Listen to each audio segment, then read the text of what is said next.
Good morning children.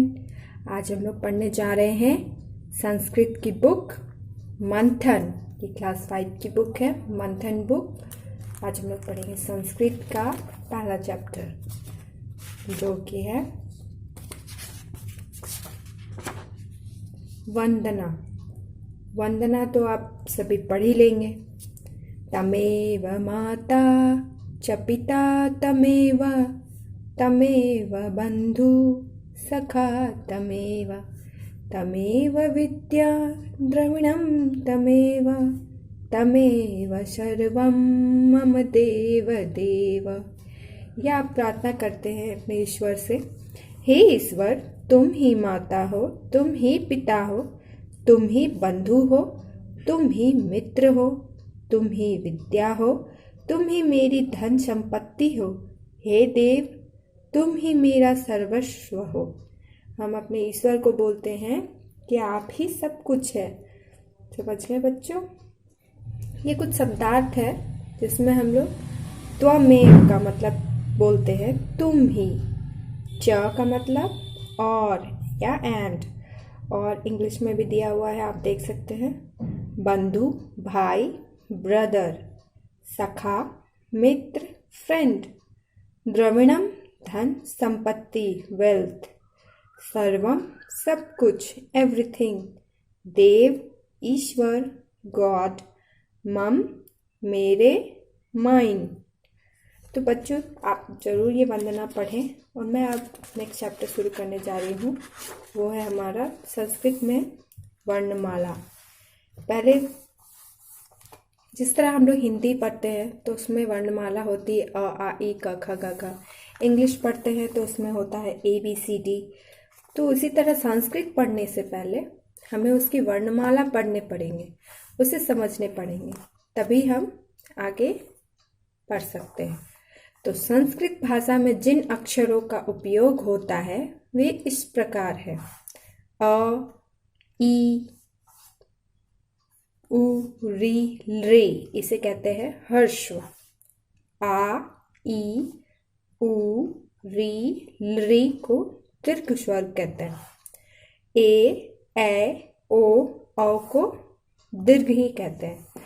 क ख ग घ अंगा को क वर्ग कहते हैं। च छ ज झ इया को च वर्ग कहते हैं। ट ठ ड ढ न को ट वर्ग कहते हैं। त थ द ध न को त वर्ग कहते हैं।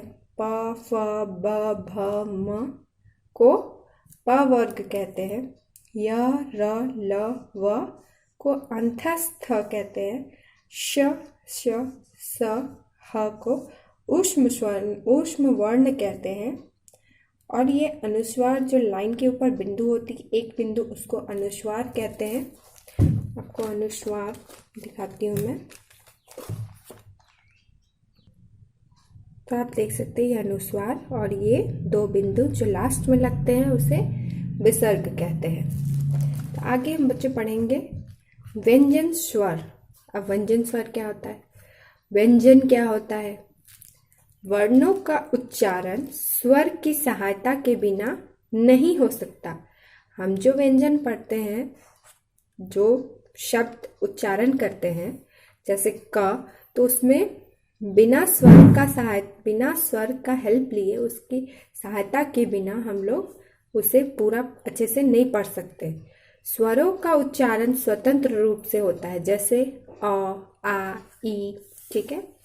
प्रत्येक व्यंजन के साथ अ जोड़कर बोला जाता है, जैसे क, ये आधी है, प्लस अ, दोनों मिलकर क्या बन गए? क। ज प्लस अ, ये दोनों मिलकर क्या बन गए? ज। बिना स्वर जोड़े वर्णों के नीचे हलंत लगाया जाता है, जो स्वर जुड़ने के बाद लुप्त हो जाता है। व्यंजन और स्वर के अतिरिक्त और क्या है? अनुस्वार तथा विसर्ग भी संस्कृत वर्णमाला का भाग है। अनुस्वार वर्ण के ऊपर बिंदु लगाया जाता है और इसका उच्चारण नाक से किया जाता है, जैसे अंश, वंश, कंस आदि।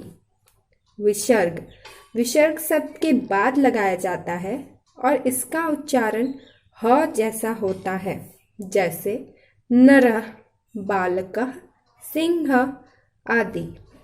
मात्रा, जब कोई स्वर व्यंजन के साथ जोड़ा जाता है तो मात्रा के रूप में जुड़ता है। क प्लस आ का, क प्लस ई की, क प्लस उ कु इत्यादि। विशेष, अ की कोई मात्रा नहीं होती और जुड़ने पर हलंत का लोप हो जाता है। जिस शब्द के अंत में जिस स्वर की मात्रा जुड़ी हो वह उसी स्वर से अंत होने वाला कहा जाता है। जैसे बालक, बा जोड़ आ जोड़ ल प्लस अ प्लस क प्लस अ। इसे हम अ में है ना, जिसके अंत में अ है उसे अकारांत कहते हैं। जैसे लता है तो ल प्लस अ प्लस त प्लस आ, इसके लास्ट में आ है तो इसे हम आकारांत कहते हैं। तो बच्चों, आपको ये पाठ समझ में आई हो। आगे हम इसमें पढ़ेंगे संयुक्त व्यंजन। संयुक्त व्यंजन क्या है? जब एक स्वर रहित व्यंजन का मेल दूसरे व्यंजन से होता है तब वह संयुक्त व्यंजन बनता है। जैसे क और श को मिलाकर क्या बनता है? छ। त प्लस र को मिला के क्या बनता है? त्र। ज प्लस य को मिलाकर बनता है ज्ञ और श प्लस र बराबर श्र। ये हमेशा आपको याद रखना होगा कि किन शब्द को मिला के क्या शब्द बनता है। अब वर्ण विच्छेद, शब्द में आए वर्णों को अलग करने को वर्ण विच्छेद कहते हैं। जैसे बालक, अब हम इसको अलग करेंगे।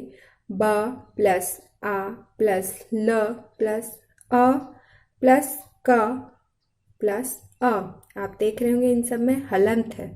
इन हलंत के साथ ही हम मात्रा को जोड़ेंगे तब ये बनता है बालकः। उसी तरह माला, म प्लस आ प्लस ल प्लस आ। मुनि, म प्लस उ प्लस न प्लस ई। वर्णों को जोड़कर शब्द बनाने को वर्ण संयोग कहते हैं। जैसे ल प्लस अ प्लस त प्लस आ लता, अ प्लस यू, उ प्लस श प्लस प प्लस अ पुष्प, उ प्लस द प्लस य प्लस आ प्लस न प्लस अ उद्यान। अब इसके हम कुछ क्वेश्चन आंसर हैं जिससे मैं सॉल्व करवा देती हूँ ताकि आप बच्चों को आसानी हो संस्कृत समझने और पढ़ने में। पहला क्वेश्चन है, उचित विकल्पम चित्वा रिक्त स्थानानि पूरयत। उचित विकल्प चुनकर रिक्त स्थानों की पूर्ति कीजिए। Fill in the blanks with the correct word. यहाँ पे ऑप्शंस दिया हुआ है और आपको इजीली ये भरना है। अ से अंत होने वाले शब्द को कहते हैं, अभी मैंने बताया था, आकारांत। शब्द में आए वर्णों को अलग अलग करने को कहते हैं वर्ण विच्छेद। स्वर व्यंजन के साथ मात्रा रूप से जुड़ा होता है। घ का आंसर होगा स्वर। संयुक्त स्वर वर्णों का उच्चारण स्वर की सहायता के बिना नहीं होता। अंग का विसर्ग का उच्चारण ह से होता है, ह जैसा होता है। अब ये नेक्स्ट सेकंड क्वेश्चन है, निम्न शब्देषु वर्ण विच्छेद कुरुतः। ये जो निम्नलिखित शब्द है उसके वर्ण विच्छेद कीजिए। Disjoint the words, disjoint the following words. जो आपको दिख रही हो, रमा, रमा, इसे हम आधा आधा पढ़ेंगे। र मा आधा कर लिए। अब र को हलंत लगा के लिखेंगे, फिर अ लिखेंगे, फिर प्लस म को आधा लिखेंगे, स म प्लस आ, रमा। उसी तरह हम सारे को कर लेंगे। उ प्लस द प्लस या प्लस आ प्लस न अ। उद्यान, बालिका, नदी, भानु, कक्षा, इन सबको आप खुद से भी ट्राई कर सकते हैं, वेरी इजी है। निम्न संयुक्ताक्षरे निम्न निर्मित शब्दानां त्रीणि उदाहरणी लिखित। निम्न संयुक्त अक्षरों से बने शब्दों के 3 उदाहरण लिखिए। Write example of words made up of following conjunct consonant. आप इन त्र, ज्ञ, द और श्र से 3 शब्द बना के लिखने हैं आपको। शुद्ध उत्तर लिखत, शुद्ध उत्तर, राइट द करेक्ट आंसर।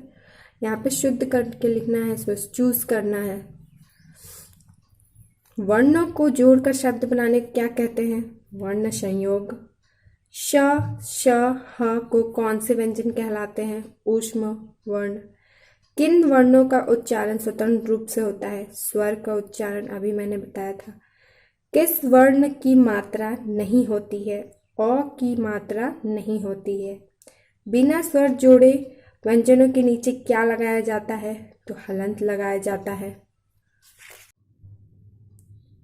अगर आई होप ये आपको लेसन समझ में आया हो। अगर इसमें कोई भी प्रॉब्लम होती हो तो बेझिझक आप कमेंट सेक्शन में मुझे अपने डाउट्स क्वेश्चंस लिख के भेज सकते हैं, मैं आपको ज़रूर उसका आंसर दूंगी। और आप बिल्कुल पढ़ें, संस्कृत से डरे नहीं। संस्कृत भी और लैंग्वेज की तरह वेरी इजी है। सो अगर ये वीडियो आपको पसंद आई हो तो आपको पता ही क्या करना है।